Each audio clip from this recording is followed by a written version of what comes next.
Good evening, everyone. My name is Tanner Dunn, and for my speech today, I'm going to be talking about the history of classic rock, or just the history of rock music in general. So, we're going to go all the way back to the 1940s, and we're going to start there, then we're going to go through the decades to the present day.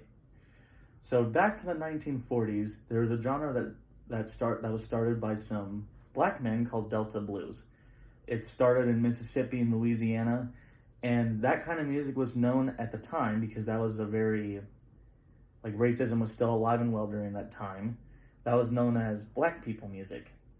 Well, then let's flash forward to the 50s, and we had artists like Chuck Berry, Little Richard, Fats Domino. They were also black, and that was still known as a black genre. But then we had a man named Buddy Holly, and Buddy Holly was the first white man to ever play rock music.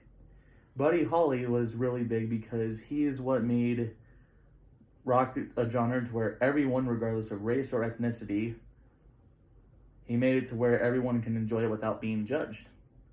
So Buddy Holly's story is that he was trying to play and no one wanted him to play.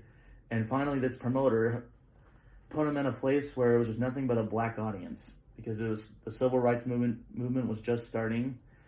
And he played, and at first the audience was just really judgmental of him, didn't even want him there because he was a white man. And he played, everyone fell in love with him. And then the next thing we knew, we had a man named Elvis Presley that came onto the scene.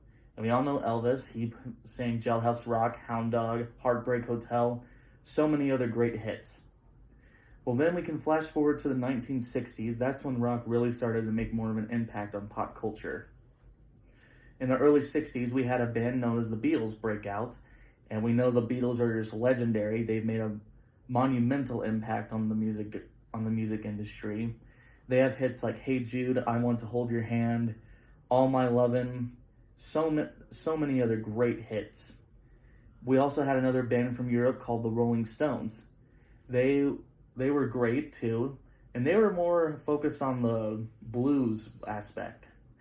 And they had songs like "I Can't Get No Satisfaction," "Give Me Shelter," so many other great hits as well. But at the same time, as great as those artists were, the people that were alive in the 60s wanted something that was more energetic, more heavy.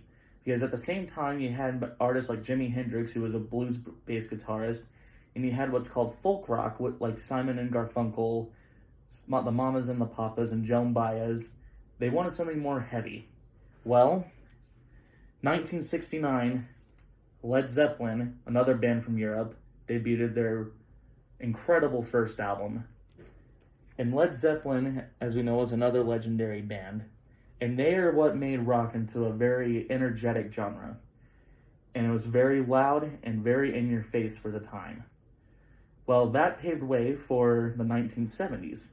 And 1970s gave way to a lot of other bigger artists. And we had another band from the 70s that broke out because rock turned into a more glamorized thing known as Kiss. Kiss glamorized rock a lot because of their makeup, as you can see.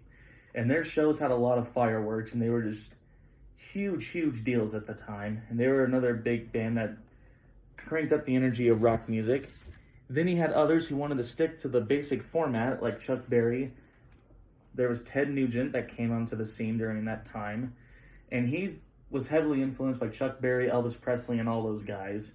And then you also had bands from the 70s like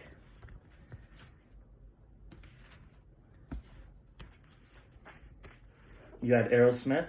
We all know Aerosmith because of Dream On and I Don't Want to Miss a Thing and Crazy, but they have so many other great hits, and I'd highly recommend this album entitled Rocks from 1976.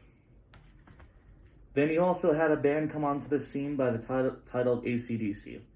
They're from Australia, and they stuck to the very basic patterns of rock, and they are huge, such as for their hits such as Back in Black, Thunderstruck for those about to rock, and all of that stuff. Well, then let's go to the 1980s. 1980s, rock started to become a lot more mainstream, and you can thank the band Van Halen for that because when Eddie Van Halen played his famous solo titled Eruption off their first album in 1976, they started a whole new movement of guitar playing. And that's what brought on a lot of 80s bands like Poison, Cinderella, There's so many other bands like that. But in the 1980s, rock started to become more of a somewhat of a pop genre. Like bands like Def Leppard came around. They were also from Europe, and they made rock a lot more poppy in a sense. There's much more of a pop element. But you also had bands that like to stick to the classic formula. This is a band called Tesla, and they stuck to more 70s based blues rock. When they came out in the 80s, and that just showed that people still crave the older style. Well, like I said, in the 1980s, rock became mainstream. So what ended up happening is that people thought it was just the same thing over and over and over. There was a lack of originality, and people wanted something new. Well, in around 1992, bam, what a movement called the grunge movement took place. And that's when you had bands like Nirvana, Alice in Chains, Soundgarden, and those kind of groups come onto the scene, and they absolutely killed the mainstream rock scene because mainstream rock was considered uncool by that point. So what ended up happening is that grunge took over and no one wanted to hear mainstream rock anymore. Well, that carried over into the late 90s, but you had a band called Foo Fighters come out. They were more alternative, as well as Collective Soul and Matchbox 20. Then heavy metal started making a bigger impact in the early 2000s, and that's when Screamo started coming around. But let's flash forward to the present day, when about 7 years ago, there was a streaming service called Spotify that came out.